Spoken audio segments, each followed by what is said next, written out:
Let me jump in here and introduce our guest speaker today. Griff Durham serves as QC Risk Manager at Exactus. In his role, Griff is responsible for all quality control, compliance, and oversight, including internal audit, policy and procedure management, and requirement monitoring. He also manages the operational process of the re-verification team and works closely with the sales staff.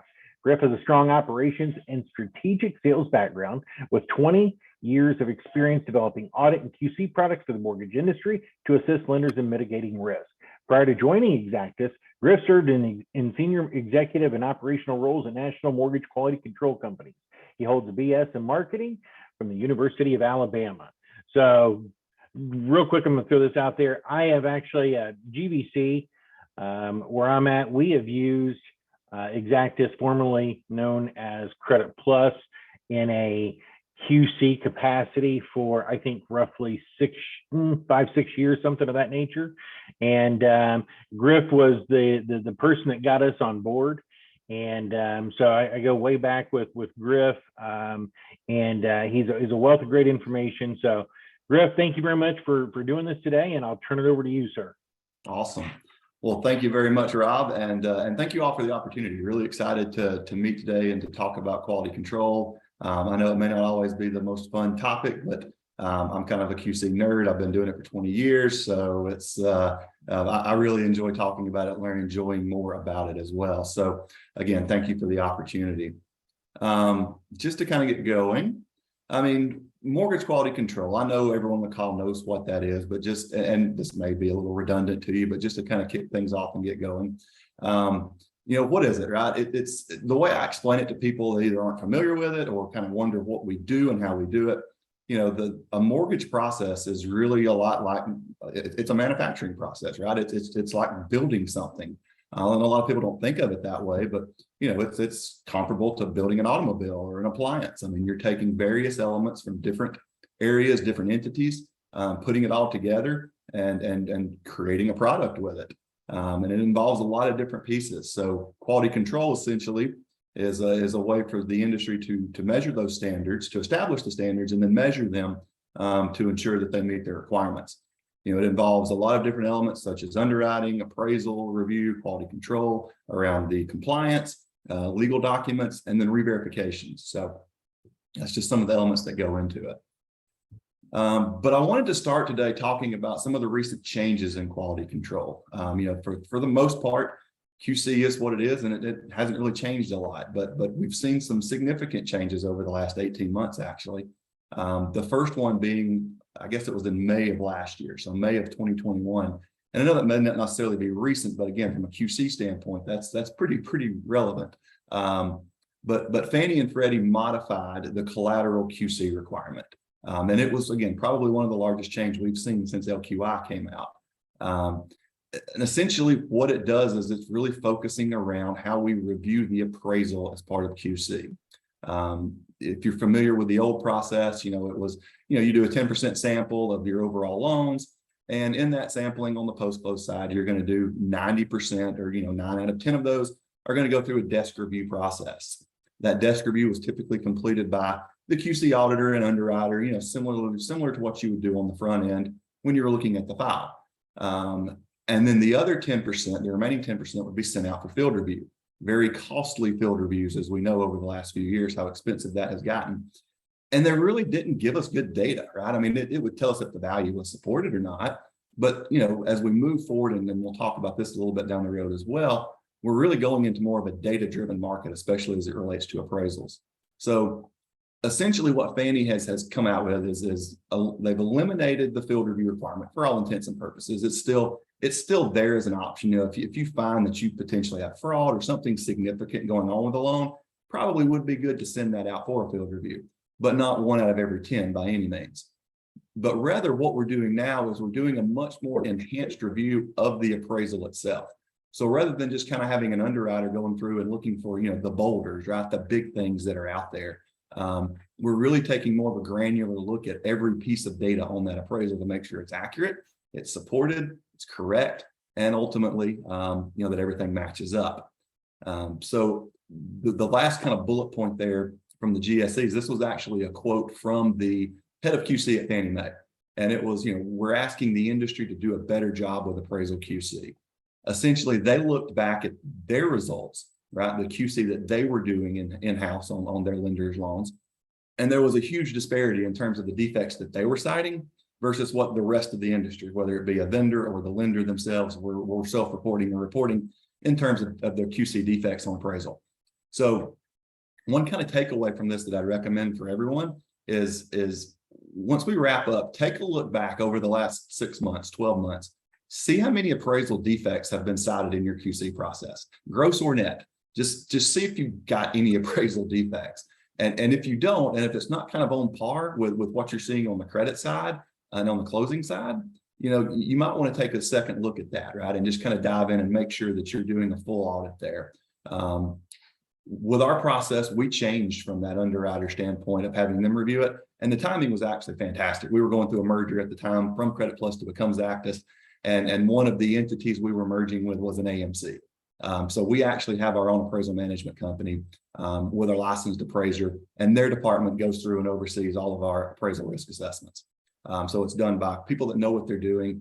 And not only are we following the Form 1033 that Fannie Mae put out there, which is a very good form. It's not required by any means, but I would recommend using it if possible, because it does follow a good process. Plus, anytime you do it the exact way that the agencies ask, that's always a good thing. Leads to less questions. But it's adding things like doing other stuff rather than just looking at the appraisal. I mean, we've got so much at our fingertips now when you look at it from a digital standpoint. You can get online and just type in the property address, and you're immediately going to get the aerial photos of it. You can zoom into the street view. We found one recently as part of the QC process where the property backed up to an abandoned industrial site. Was not noted by the appraisal, never came up in there. That has to affect value when, the way that the property looked and everything. So there's easy things you can catch that way just by, again, typing it in, pulling up the NMLS. And a lot of instances, right, you've got photos still from the last time it's sold on there. So, there's a lot of resources there. So definitely would take a look at what you're doing from an appraisal review standpoint. The next thing is this new calibration process that Fannie has come out with. I'm not sure if you've seen this yet. They just published this back in June of just a few months ago. But essentially the goal here is to improve audit quality and accuracy.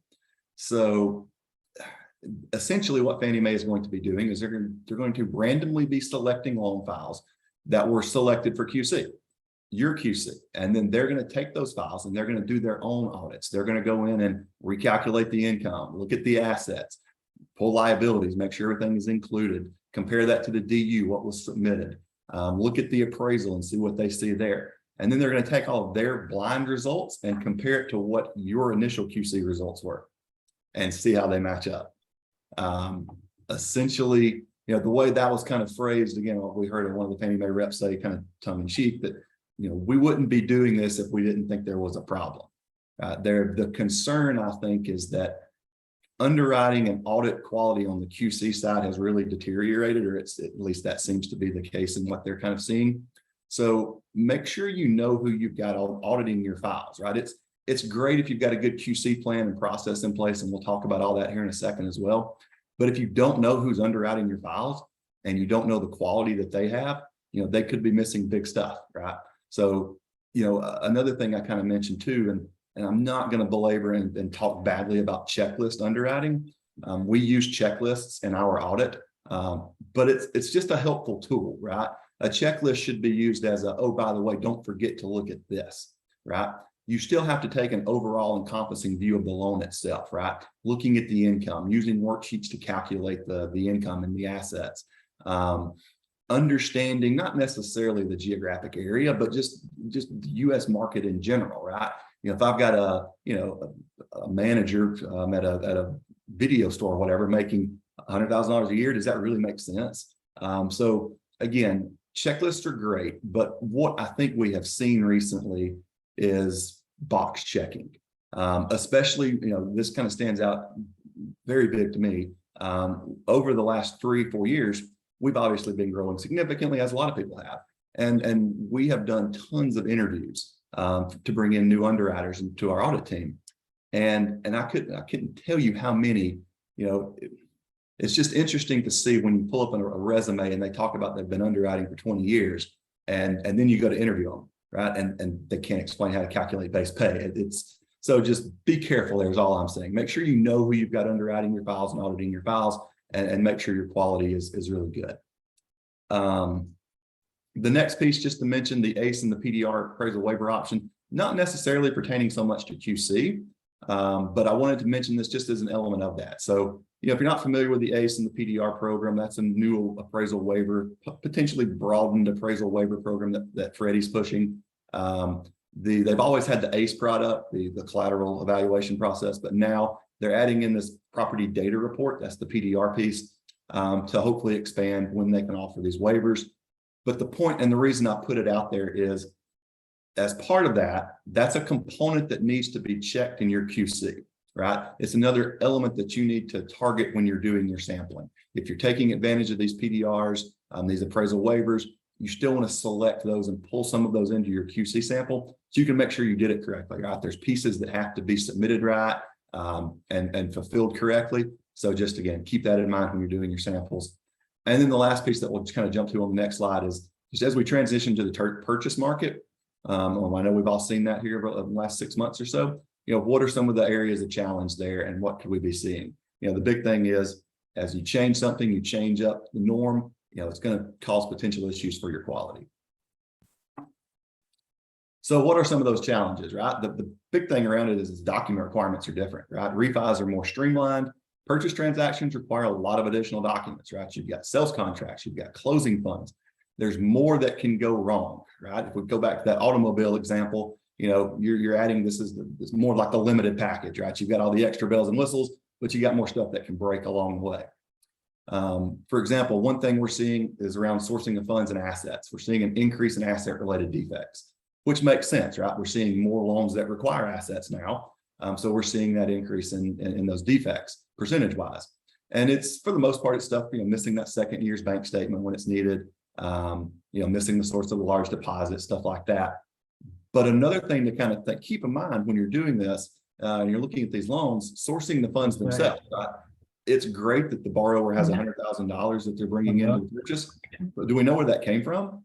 Right? I mean, it just opens up more potential opportunities. So, knowing your customer, watching out for AML issues, tracking those funds, making sure we know what's what there, that's a big deal as well. Occupancy misrepresentation, those are typically more likely with purchases. We see that more often in our audits. Some other things to consider as well, talking about the collateral, right? We just mentioned this earlier about how we're doing more with collateral QC. And I think that kind of times out perfectly, right? Because with purchases, you've got less wiggle room, right? If it's a refinance, if you're doing a rate and term refinance and you've got a 50% DT or LTV, I can stand a $30,000 or $40,000 slide on the value if something's, off of the appraisal. But if I'm doing a max LTV on a purchase, I don't have any wiggle room, right? I'm right up against the edge already. So just anything little with that appraisal can put me out of tolerance, and I'm no longer eligible. The last two pieces here are something that I heard from our staff as we were having some staff meetings recently, actually about 6 months ago, but it's still interest, right?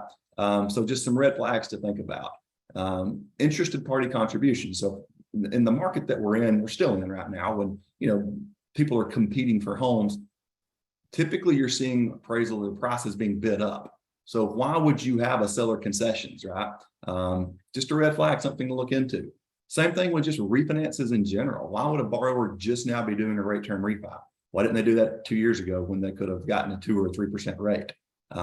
Not necessarily. Certainly there's plenty of valid reasons for that. But that's just when our underwriters go into a file, and it's a rate and term refi, that's always on the back of their mind. Why are we just now doing this? So something to consider there as well. But the key takeaway here is, and I think all the data you'll see kind of backs this up, historically purchases have much higher critical defect rates. There's just more that can go wrong with a purchase versus a refi. So definitely make sure we're checking those as part of the QC process. All right, so now a few ways to kind of improve your QC, right? And how you can make it better. The big thing here, and the big takeaway that I would have from some of the conferences I've been to lately and some of the feedback I've heard from whether it be Fannie Mae executives or other senior executives across the country, is to make QC an important part of your culture. right? Don't just fill out your QC plan, get the document and then shove it in a drawer and don't think about it, right? Really be active in your QC process across the board.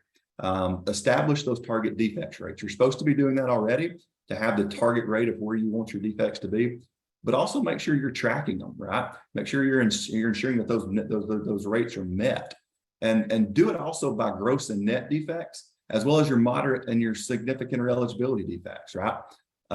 Most people we see will just worry about the net. Right? That's what I'm concerned with, because that's what matters, right? That's at the end of the day, I had this many defects that I couldn't cure. But the gross defects are equally as important. If you think about it from a cost standpoint, if you have a high gross defect rate, that means there's a lot of things that you're having to clean up.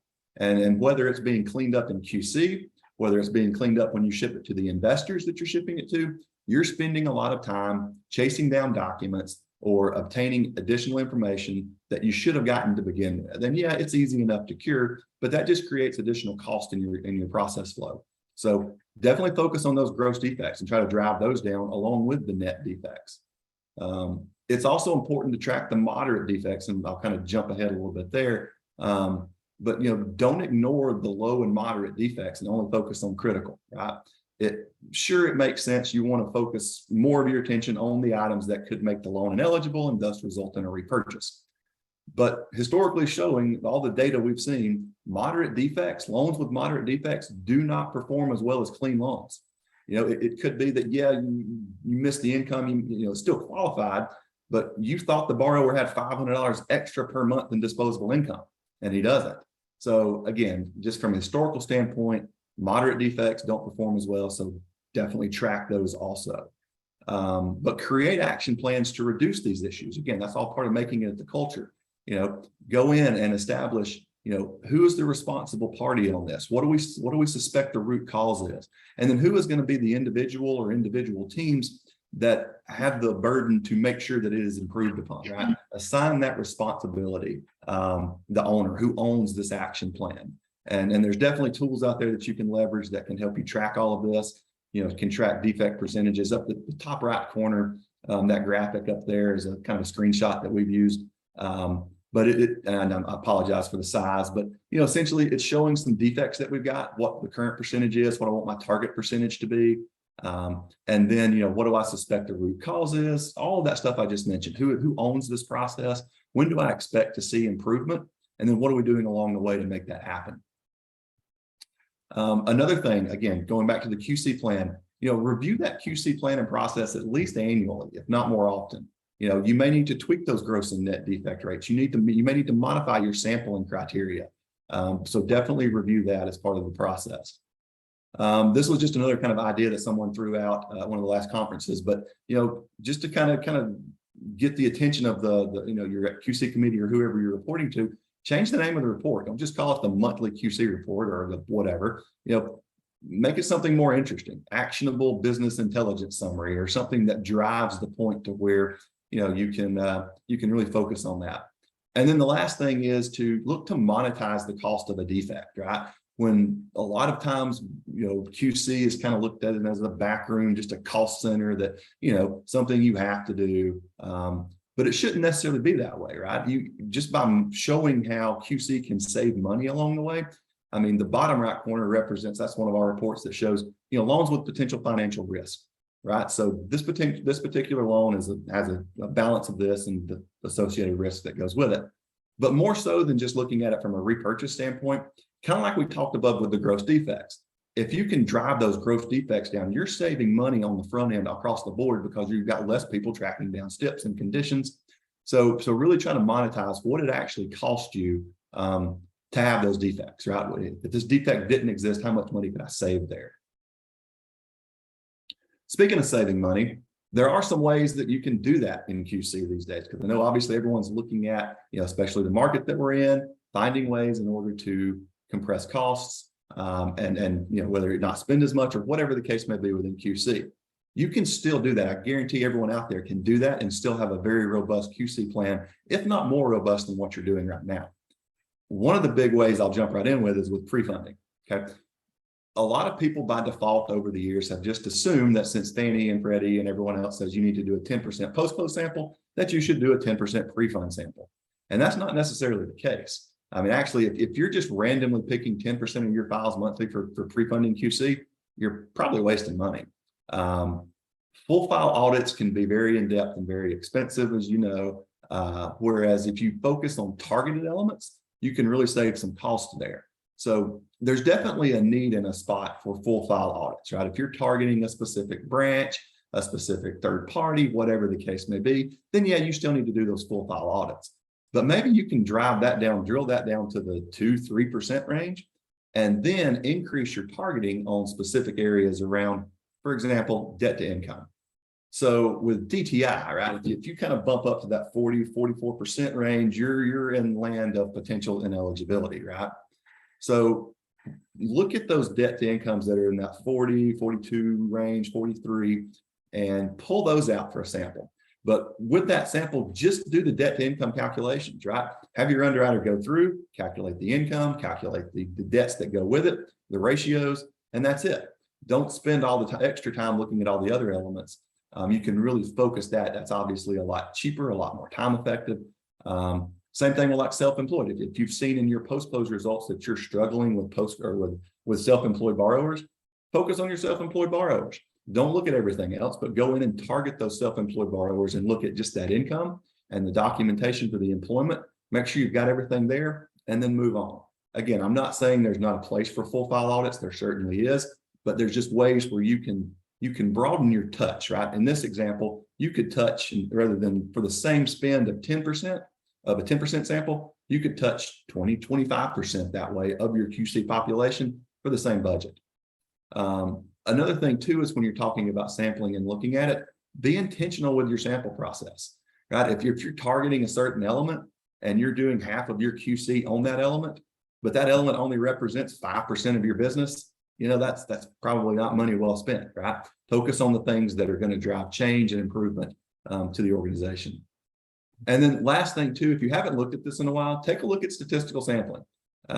It's out there, it's available. Now with FHA, with HUD, you've got to close 3,500 files annually, I believe it is, to qualify for a statistical sample. But Fannie Freddie don't say that. You can still do a statistical sample with Fannie Freddie.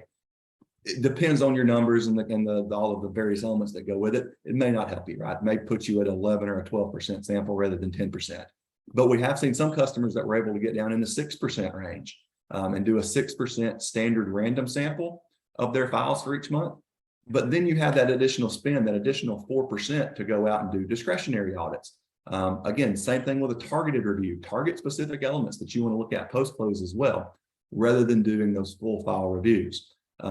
Again, there is certainly a place for full file reviews. You definitely need to be doing those, but you can also, again, increase your reach in terms of what you're QCing and the number of files you're touching by expanding those targeted reviews as well. So that's really the main things I had today. Certainly would love to open up for questions. As I mentioned to Al, that's really more of my part anyway, is just to answer questions rather than do presentations. So, you know, with that said, I'll stop talking for a minute and we can open up for questions. Well, thank you, Griff. That was an excellent presentation that you just made. And if anybody has a question, feel free to unmute and ask it, or put it in the chat box. But I'll shut up for a moment here, and hopefully we got a couple of questions for you, Griff. Okay.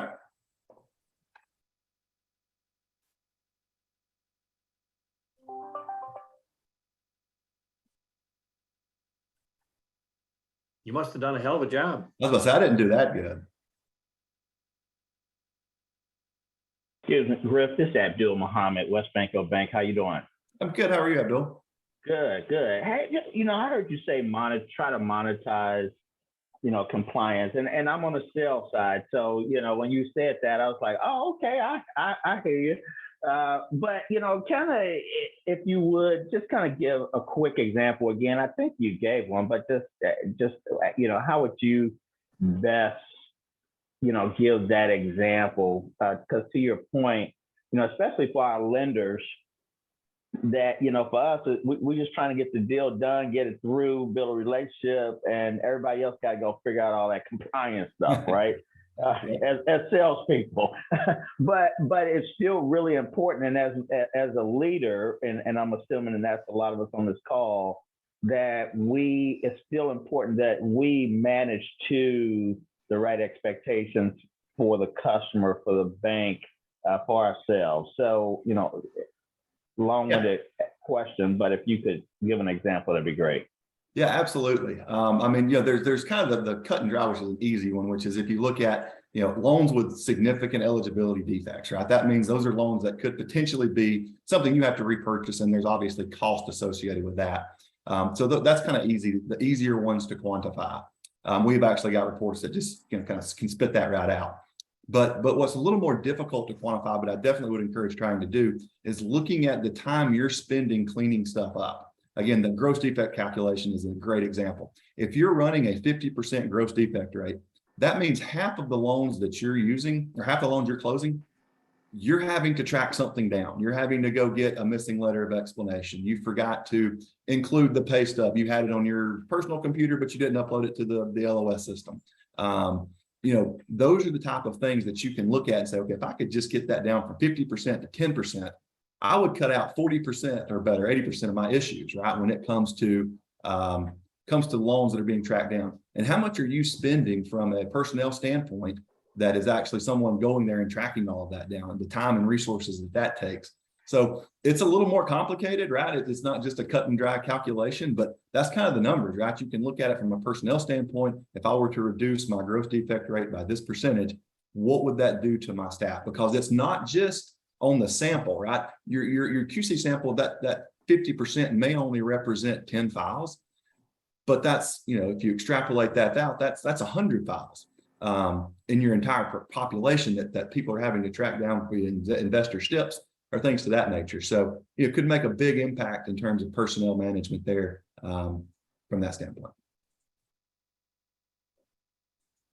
I got you. That makes sense that way, and that's something that they can understand too, because now we're pulling resources from getting new business, and they're getting the extra calls that they don't want to get called. And why am I got to go chase this document down? I already got paid on it.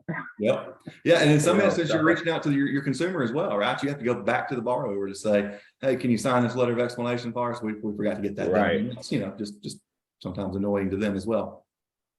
True. Okay. All right. Great. Thank you. Mm-hmm. All right. Any other questions? Hey, Griff, this is Rob, and thanks for the presentation. At the conference that you were just at recently, did anyone speak to the point of like re-verification of employment? So pre-COVID, pre-pandemic, we had a 10-day window prior to closing to complete the verbal VOEs, and then during the height of the pandemic, it was almost, you had to verify employment within 24 hours of closing, which was next to impossible, especially with third-party vendors such as the Work Number, True Verify, whatever. Those companies, companies aren't updating those on a very regular basis, yet they refuse to do verbal verification of employment over the phone. So I'm just curious if there was any discussion from any of the, Fannie, Freddie, anyone like that, discussing, hey, here's where we're at. We're kind of backing up. Our president has now announced that the pandemic is quote unquote over. So, was there anything mentioned, or do you have any? Listen, from a QC standpoint, it's not easy to complete those VOEs, verbal VOEs, within 24, 48, 72 hours of closing. We do it, don't get me wrong. And above and beyond the Fannie Freddie, we're juggling with all the investor requirements. So Fannie and Freddie may now come back and say, 10 days, but all your investors are saying 2 days or 3 days, whatever the case. Was there any guidance given at the conference, I guess, is really what I'm looking for. Unfortunately, not on that specific example, but I know exactly what you're saying. We see it all the time, especially with work number, because work number is only as accurate as what is being reported from the employer, right? If the employer is reporting weekly, that's great, but more often it's more biweekly or monthly. So, you may pull that report today, but the data is only current as of, 2 weeks ago. And we unfortunately do see that a lot in our QC, where we pull a new one and, the borrower left during that time frame. They were released for whatever reason during that time frame where there was the gap and before the loan actually funded. So you're right. That is an issue that's out there. The one thing that they did mention that did come up was more around self-employed and just some suggestions around, verifying and easily being able to validate that self-employment by using fraud tools and other things like that, where you can actually track down and circle back and check. One example that was given is just by pulling a fraud report on the employer's the EIN number, right? The employer identification number, that came back, boom, this is not a real business, right? Or it may come back that, yeah, well, this business only opened up 6 months ago, but yet the borrower claims they've been working there for 2 years. So there's some things from that standpoint that came up, but not specific to the question you're talking about. But I know exactly what you're referencing. Well, let me ask you this from your company standpoint. I know that you kind of have a part in the re-verification process there.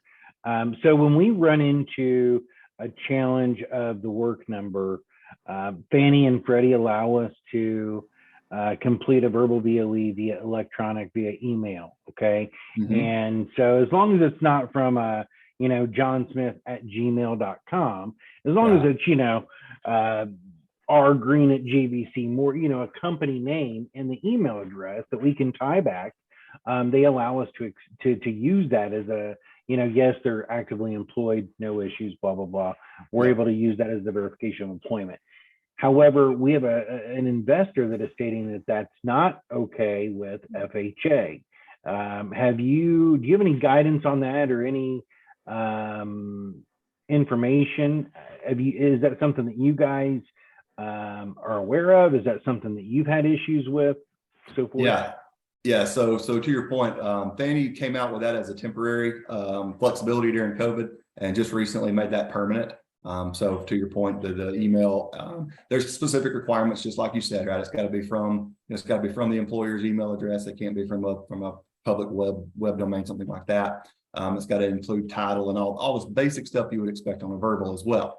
But no, HUD has not allowed that flexibility that we've seen, that we've noticed. It still has the standard requirements of the verbal, and everything there. So to your point, yeah, that's a Fannie Freddie allotment, I believe, and not necessarily HUD. Okay. I have one last question, then I'll quit hogging you from everyone else. But going back to gross and net defects, do the agencies, and I'm talking Fannie Freddie, do they have, I guess, are gross defects of any concern to them, or are they only worried about the net defects? Because ultimately, you're clearing enough on your end, so at the time that it's completed, the net defect is really the only thing that matters. So I guess the question is, do Fannie and Freddie really care at all? Sorry, do they care at all if there's a gross defect that's much higher than the net defect? No, not necessarily. And really, the thing I always say about them is just be able to explain what you're doing and why you're doing it. If you have a high gross defect rate and that's your target, as long as you have a reasonable explanation for why you have a higher gross defect rate, okay, fair enough, right? If you have a gross, your net defect rate, right? As long as you can explain, right? Because they of course don't put out there, you need to have a gross defect of this and a net defect of that. But you just need to think through the process. And there's some really good guides out there around establishing those defect rates, especially when it comes to critical net defect rates and how that can impact your entire pipeline. So, but no, to your point, there's no specific requirement there. I mean, they probably would say the same thing I just said, right? If you're running a 50% gross defect rate, you're probably wasting a lot of money chasing that stuff down. But as long as you're getting it cleaned up, then so be it. But at the same time, that would also mean you're potentially delivering loans to them, if you are, with a lot of missing documents. So there could be some concern around that particular element. So yeah, I don't think you definitely don't want to run a high defect, gross defect rate. Anything you can do to drive that down would definitely improve your processes. Okay, thank you. Appreciate it. Mhm. Any other questions for Griff?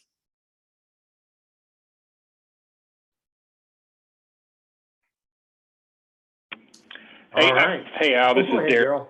I do have. Hey, Daryl. Hey, Griff. Thank you for the presentation. We got interesting feedback from HUD on a identity of interest situation, and I'm just curious if you or anybody else have had this situation. So we had an odd situation where two borrowers that had a previous relationship and cohabitated were breaking up, and one was going to buy the house from the other that they shared. So it didn't fit the HUD handbook definition of excluded individuals that would not impact a non-arm's length transaction.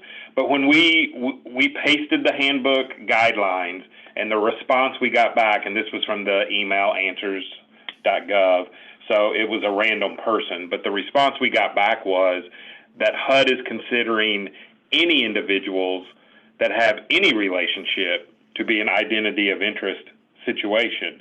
And we just got an appraisal yesterday where the appraiser said it was a non-arm's length transaction because the individuals were friends. Huh. Hmm. And I'm just curious if you're seeing that type of feedback. It's a little concerning and disturbing. Yeah, and honestly, right before this call, I got an email from one of our underwriters with a very similar situation, right? It's a non-purchasing spouse who is moving funds around, and are they, are they actually, so yeah, so we're seeing some similar things right now. Honestly, unfortunately, I don't have clarity on it at this point in time in terms of what they're specifically looking for. I do know, again, when we kind of look at the purchase market and everything that's out there, another big piece of the conference we were recently just at was around fraud and tracking stuff down. So I think a lot of people are being a lot more diligent with that. But yeah, unfortunately, without looking at the specifics on that, I'm really not sure. But I do see what you're saying, and I think we're seeing some of it as well. Gotcha. All right. Any other questions?